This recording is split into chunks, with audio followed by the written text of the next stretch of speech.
Hello, everybody. I'm going to wait just a minute. Make sure everything's working.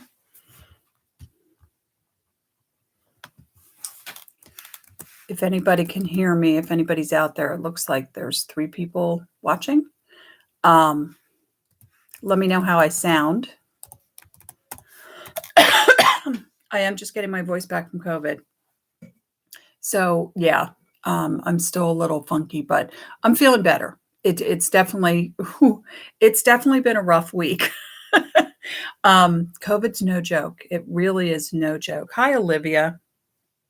Okay, I sound fine. Good. Yeah, my throat has been super sore, and I should have and forgot to grab like a cough drop in case I need it. But I have my water over here from my favorite coffee bar in Hamilton. I don't know if you guys can see that, Casciano's. So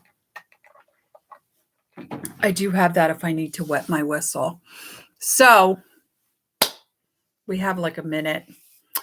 So yeah, so it was a long week.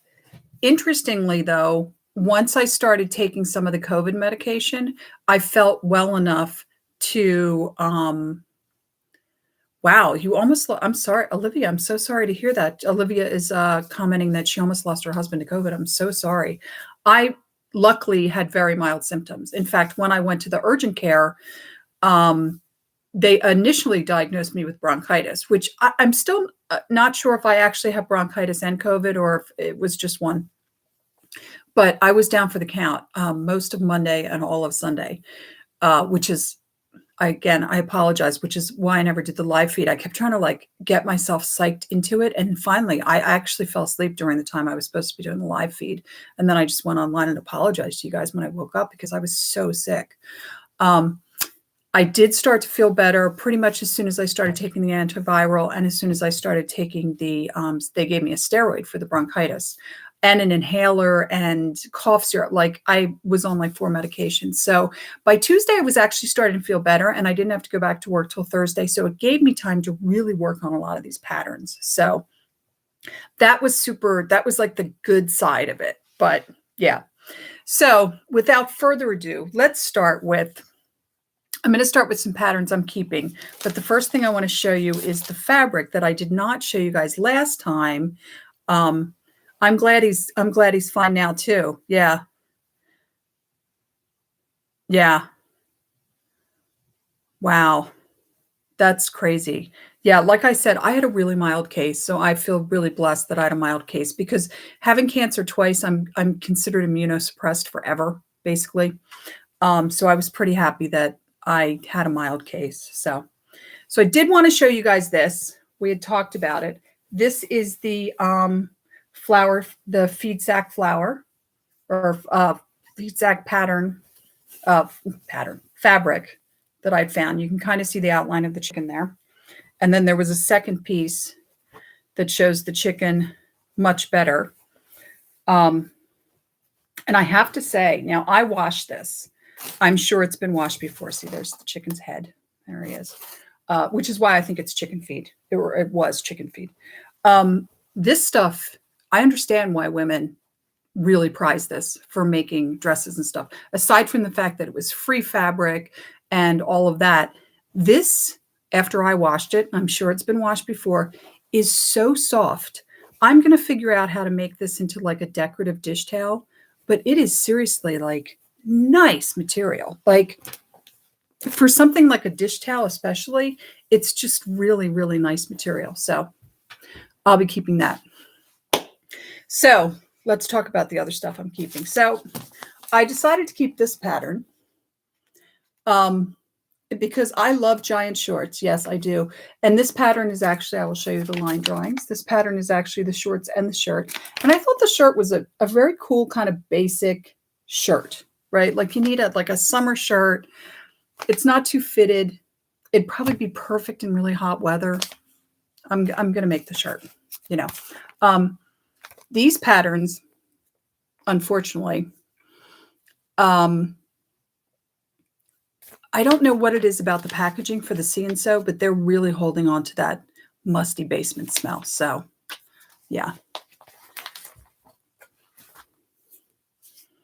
Oh, and Olivia's saying her grandmother and her mother used to make underwear out of, and I can understand why you would make underwear out of. That's really soft, like really, really soft.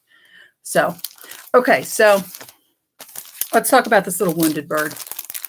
Okay, I know it's hard for you guys to see, but let me pull this one out.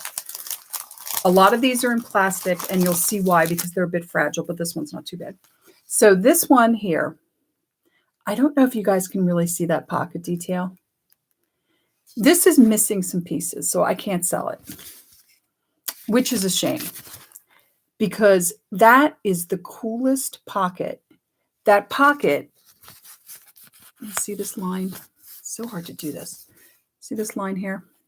That triangle is actually cut out of the front, and then the pocket is overlaid behind it, and it's attached to the skirt, and then the skirt is actually attached on the side. It's a super interesting, really, really interesting like way of doing this pocket, but it's missing pieces. So I'm going to hold on to it. I don't know if I'm going to have the kahunas to actually put it together, because it is, it's a notched unprinted pattern, and you know how I am about them. And then this was another one.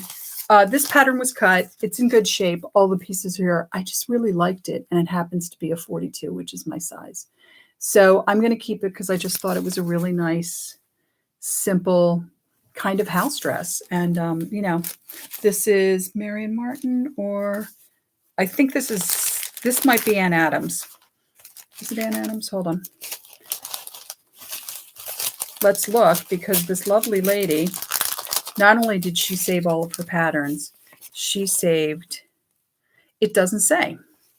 It says pattern department. It is. No, I think, well, I don't know. I'm thinking that's Marion Martin, but it could be Ann Adams. She saved all of her envelopes. She was very obviously a child of the Depression, maybe even before the Depression, based on some of the patterns I've found.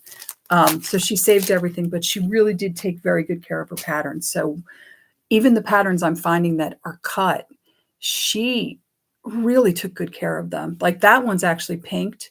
Very few of her patterns are pinked. And I can tell that for some of them, I think she opened up the patterns, especially the pre-cut ones, and just traced them and then just returned them to the envelope, because they look brand new. But I can kind of see, subtleties that make me think that she had used them, like little pinholes and things like that. So I'm finding a lot of this stuff too. I'm going to hold on to these. I couldn't find this pattern at all. I don't think the pieces are anywhere. In fact, what was stuffed in was like a vest pattern for simplicity. So I'm keeping all these little strays, as I like to call them, because I actually think this is just so cool looking for someone who wants to do crafting, like junk journaling or something. The colors are so vibrant. I love the graphics. And so I'm going to see if I can pass them on to people that like to craft. All right. So when I was digging through patterns this week, remember the other pattern that I showed you that was over 100 years old, that was from 1921. Well, lo and behold, I found this, which unfortunately, I know there's glare on it, but I want it to remain in the package because it is so fragile. It is, as you can see from the back, the Ladies' Home Journal. It is this pattern that I found tied up with this piece of lace. And it's for a children's layette, 7 views. I went through every piece. Every piece is there. They're all in good shape. Again, they're notch patterns, pre-cut notched patterns, no printing on them. The directions are included. I've actually already put this one up on the Etsy account if you guys want to get like a better look at it, because I do photograph them not in the plastic before I put them up on Etsy so that people can have a better view of them. But like I said, I wanted to keep that one in a package because I think that is older than the one from 1921. In fact, I'm really thinking this is closer to just after World War I. So 1918, 1917, somewhere, I mean, maybe even during World War I, really just, So last time I talked briefly about that really weird Lipton soup pattern. This week I found the Quaker Oats pattern. So the Quaker Oats pattern, factory folded, never used, in perfect condition, just has that funky smell. And it's for, I love this, it's for a casual breakfast dress, because I was just thinking the other day, what I really need in my wardrobe is a casual breakfast dress. So yeah, it's just like this dress, obviously from the 60s based on the hair. And I guess you got it when you mailed in a certain amount of labels to Quaker Oats. In fact, they're advertising. This is exclusively for Quaker rice, wheat, and puffed wheat and puffed rice. So yes, very light, very, very light. But I thought that was really interesting. And let's see if there's another line drawing. Yeah, I mean, a little bit more detail on that. But yeah, I thought that was really interesting. I'm finding really interesting stuff. Let me tell you, really, really interesting stuff. I'm also finding a lot of this, unfortunately, which is, this is uncut, but where'd the envelope go? We don't know. We don't know where the envelope went. So here's this one. I'll show you this one. Kind of cool. I'm also finding lots of this. I haven't even removed this staple yet. Can you see the staple? Now, someone had brought up in the comments, and this may be true because I forgot about this, that a lot of the shops that sold patterns, they would take the envelope and return it to the company, and they'd get credit for the non-sold patterns, but the actual guts of the pattern, the tissue and the directions, would just be thrown in the trash. And that maybe people, were removing these. I am very suspicious that this woman at some point in time had a sewing shop. I think she definitely sewed for other people. I know that she had 10 children. The guy that did the clear out of her house told me she had 10 children. I've noticed on some of the mail order patterns, there are different names, but the same last name and the same address. So I'm thinking her daughters possibly. I'm also noticing there's lots of dupes of patterns. I found 2 McCall's Gap patterns from the kind of early 80s. Well, I get that if you had 10 kids, you might buy 2 patterns, but both of these are uncut, which makes me think she either had a shop or she was sewing for other people and she was buying patterns somehow in bulk to sew clothes for other people, which would make sense because if she's got this skill and she's been sewing for 10 kids and those kids grow up and she wants a little extra pocket money, I get it. Yeah, she's gonna start making outfits for people. I also found things like bridal gown patterns, which were cut, and I found some prom patterns and things like that. So we'll see all of them.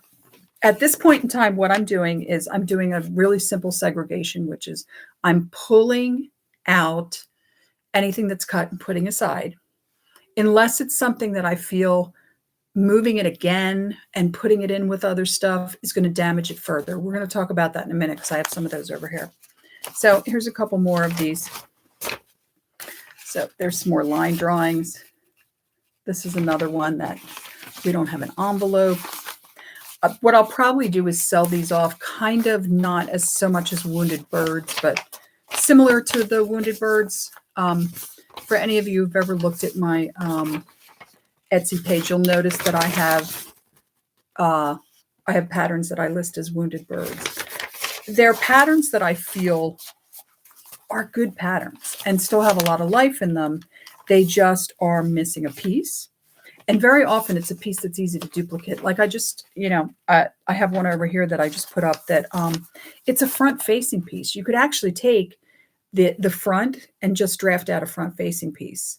You may not even have to do that. You might just want to use interfacing and skip the front facing altogether. So this one was really cute. I saw this and I was like, ooh. So it's like 2 versions of this sailor suit. Cool, huh? But again, missing the envelope, so they will be dealt with in their own way. Put those up there for now. Okay, so let's go through some of the modern patterns that I put up this week on Etsy. They are in plastic because they're up on Etsy. In fact, let's start with a couple of them that I didn't actually put up yet because I want them to air out a little bit more. So there is method to my madness in the way I'm doing the patterns. in order to abate some of this basementy smell, I've found that what I do is if I take the entire pattern, open it up, I iron, I use a very hot iron, no steam, and I very quickly go over the envelope, the directions, and then I open the pattern, I unfold it, and I just give it really like a light kind of ironing, fold it back up, press it a little bit with the iron. It abates some of the smell.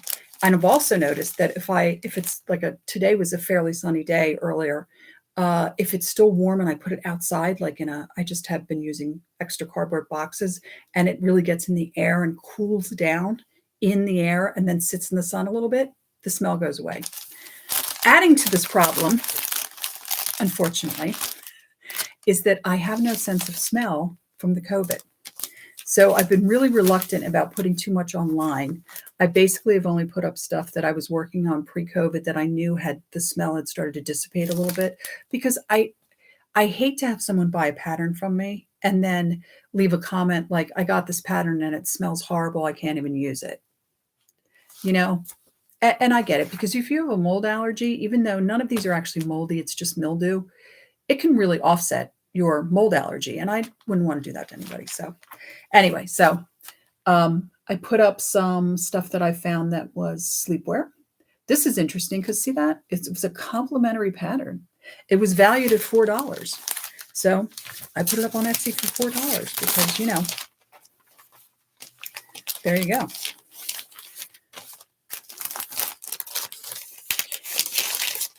And this, a lot of these patterns, by the way, inspired me. This week, I'm going to be working on cottagecore because I found the bag of cottagecore. I also found the bag of men's patterns, but I'm still finding men's patterns. So I'm not going to start working on the men's patterns yet. I'm going to collect the men's patterns for a little bit because there are so many of them. And she had an awful lot, for some unknown reason, of cowboy-oriented, Western-related, unisex patterns. So I'm not sure. I don't know how many kids she had. I mean, I don't know how many sons she had. I know she had 10 kids. Maybe she had sons who rode horses. We do have rodeos in Pennsylvania and New Jersey. I mean, South Jersey has the Cowtown Rodeo, which is one of the oldest in the country.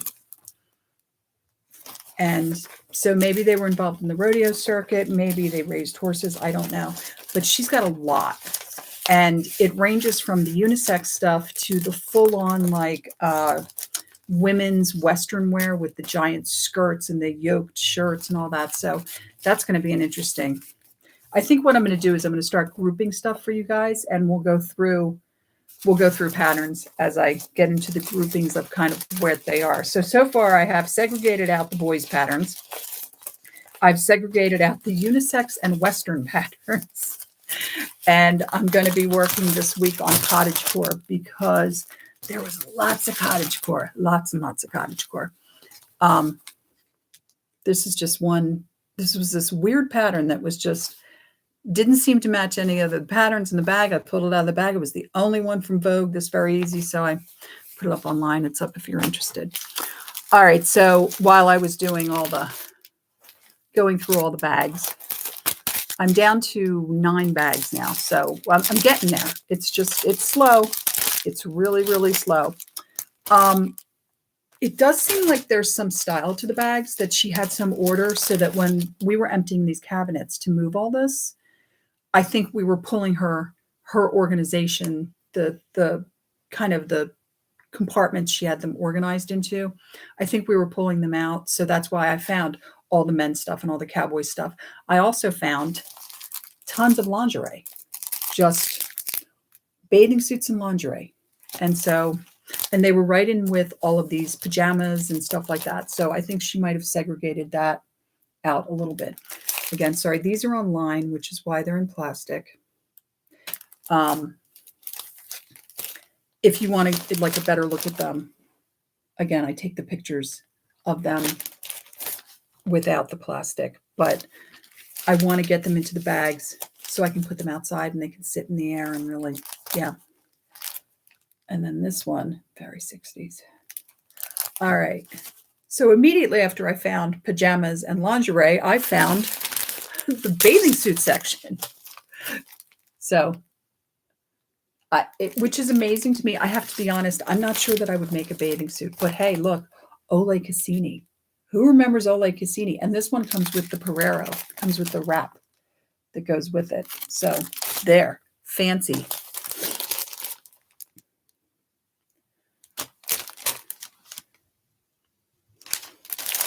And this one was the deal. Look at that. Woo, 70s.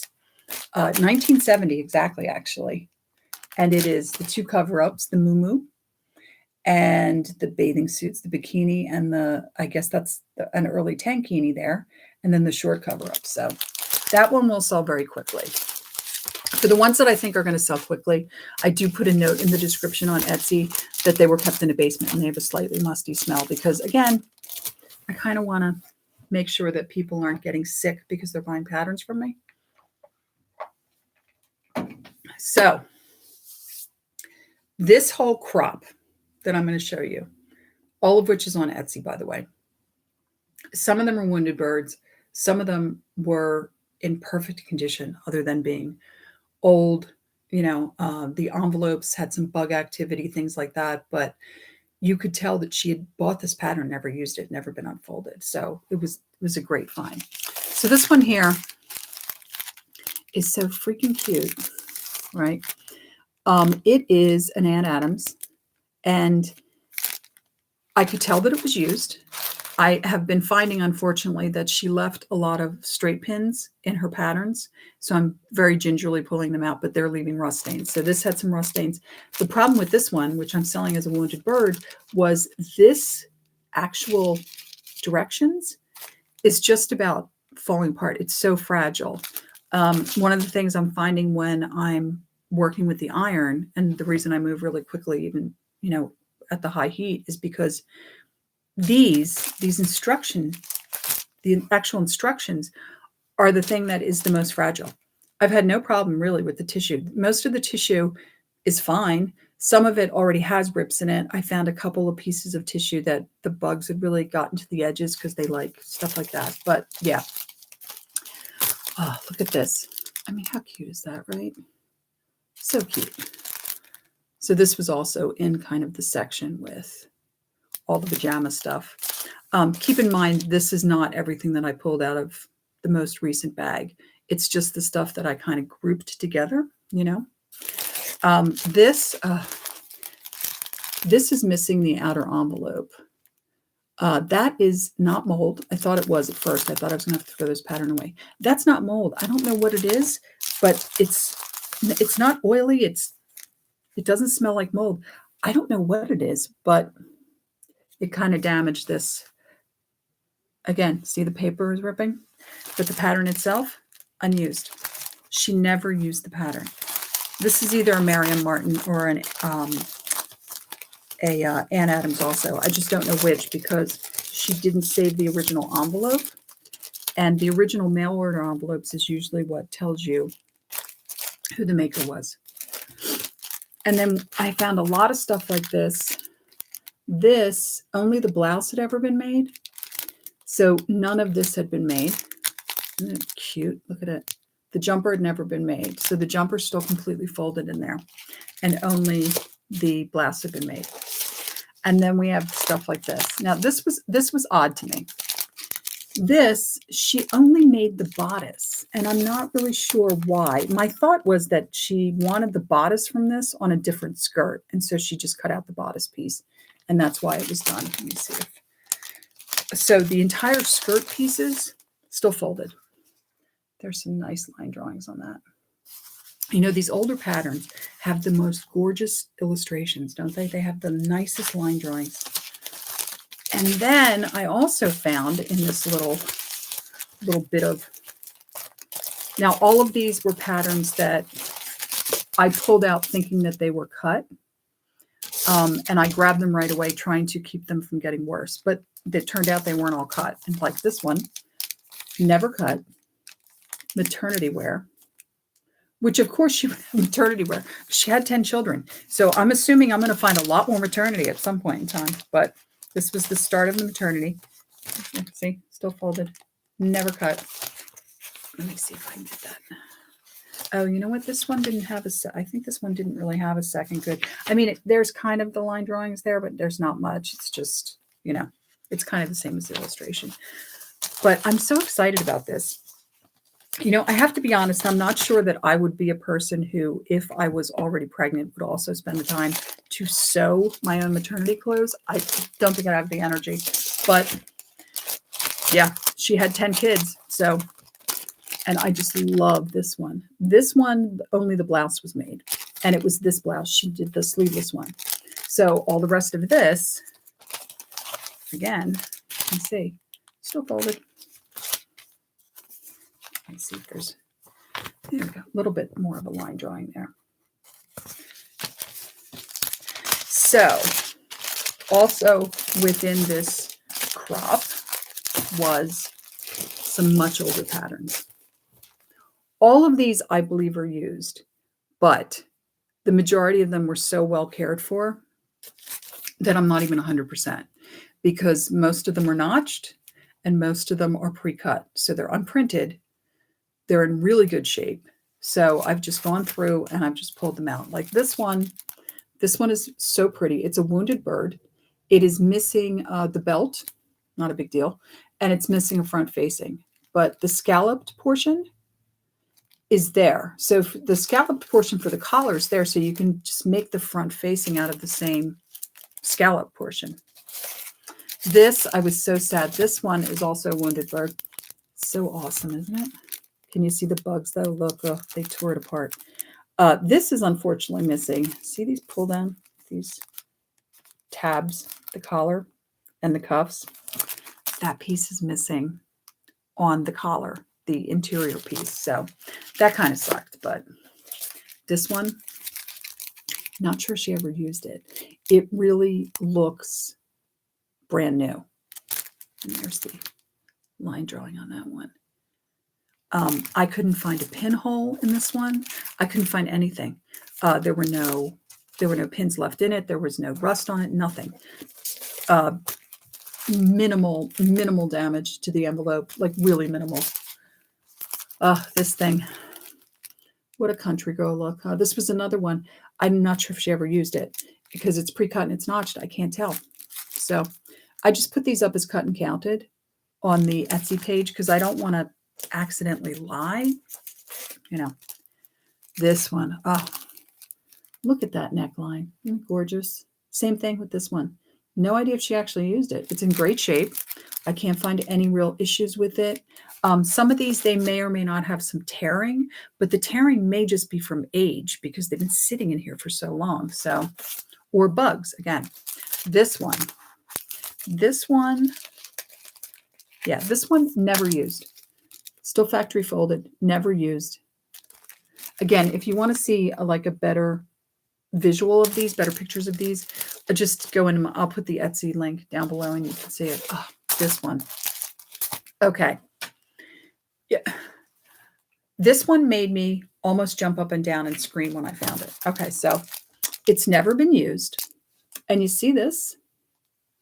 There is a transfer in here for doing this applique work.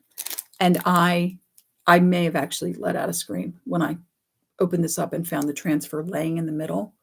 Never used. I was like, couldn't believe it.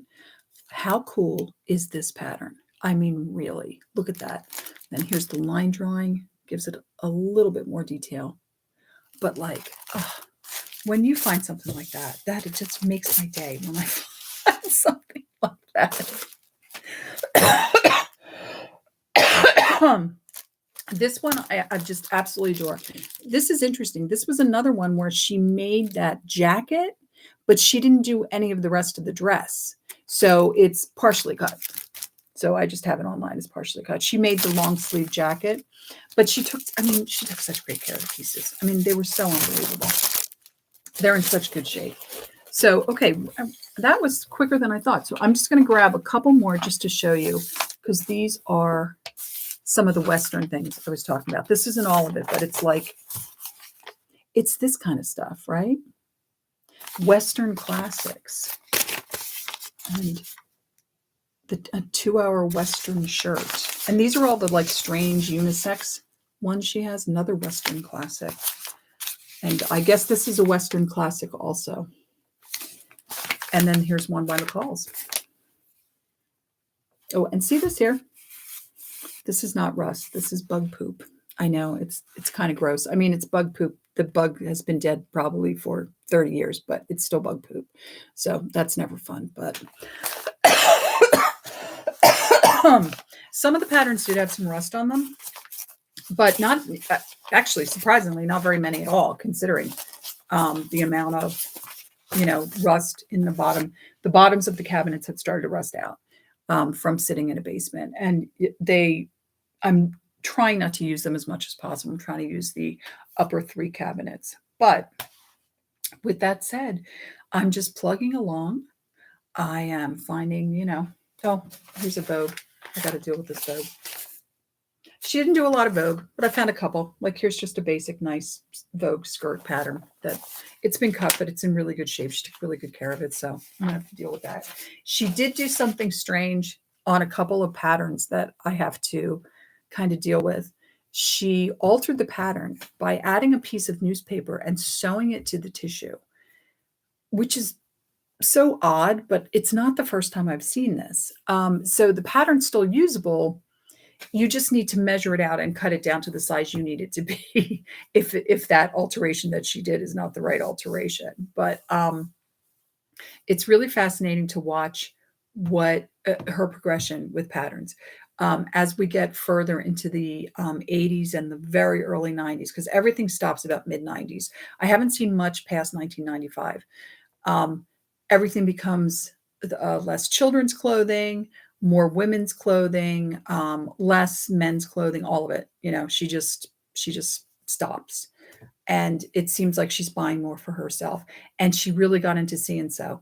The See and Sew is almost all from the 90s. See and Sew and the Stitch and Save, which are See and Sew is the Butterick like economy brand, and the Stitch and Save is the McCall's economy brand, and they were sold at like Walmart and stuff like that. And instead of being a $6 pattern, they were a $2.50 pattern, and they're the ones with all the glossy paper. So there's a ton of them laid out in my bathroom. My bathroom is still, unfortunately, the kind of HQ of these, because I can turn the fan on and the heat in the bathroom, and I can just recirculate and try and get some more of the smell out of it. I noticed that she has a lot of See and Sew. She went hard with the See and Sew, which is, again, why I think she might have had a shop. Also, you couldn't just buy these cabinets. There's a cabinet next to me. Sorry, I'll check. There we go. See?